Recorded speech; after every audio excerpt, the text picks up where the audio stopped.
Hi, how are you? I'm the Amateur Logician from amateurlogician.com, and you might be like me, wanting to think more logically, more rigorously, to write better, to think more clearly. And we're going to preview a good textbook that can help us in this task, and that is A Rhetoric of Argument by Gene Ferenstock and Marie Secker. Now, in general, I would say to get good at writing in general, the first thing you need to do is to read good books, read good authors, read good writers, and study how they write. Try to learn from examples, good examples, and then of course to practice. Now when it comes to argumentative essays where you have a thesis and you want to defend that thesis, obviously the more you know of logic, the better you will be at defending that thesis. Other things being equal, I would say, the more you know of logic, the better writer you will be. Again, other things being equal. So let's take a look at this textbook, and this is going to focus on writing and informal logic. So part 1 is on reading and writing arguments. Chapter 1 is an introduction to the study of argument. Chapter 2 is building the case. So here we're dealing with logos.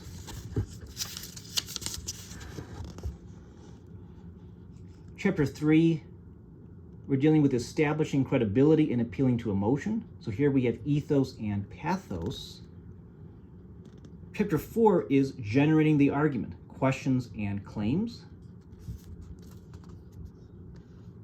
Chapter 5 is expressing appeals, language and voice. Then we get into part 2, types of arguments. So chapter 6 is on definition. What is it?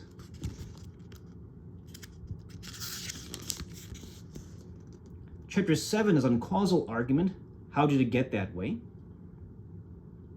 So for example, constructing a causal argument, framing narratives for causal analysis, considering other causal models, fitting a narrative to a purpose, and so forth.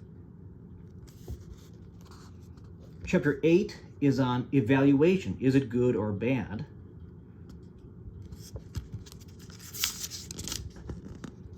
And then chapter 9 is on proposal. What should we do about it? And there's a lot of examples and excerpts from various essays to help you along, to help us along. Then we get into part 3, which is researching arguments. Chapter 10 is finding sources to support your claim.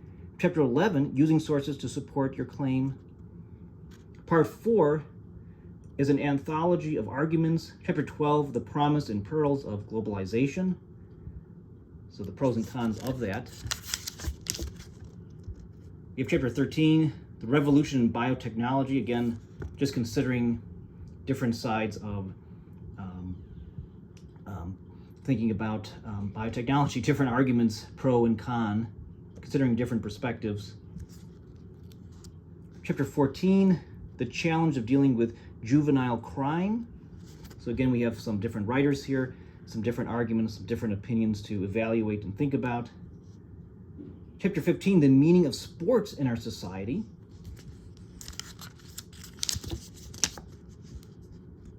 Chapter 16, public taste. Chapter 17, the debate on the meaning of the First Amendment. And again, just different essays to consider. So this is a rhetoric of argument. If you look at the description of this video, you will see a link to Amazon.com. And if you purchase this text through that Amazon link, with no extra charge to you, you will be helping me out, helping out this YouTube channel. You can visit my website at amateurlogician.com, and you will find an extensive tutorial on traditional verbal style logic.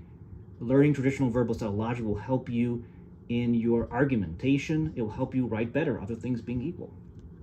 I'm the Amateur Logician. Be well.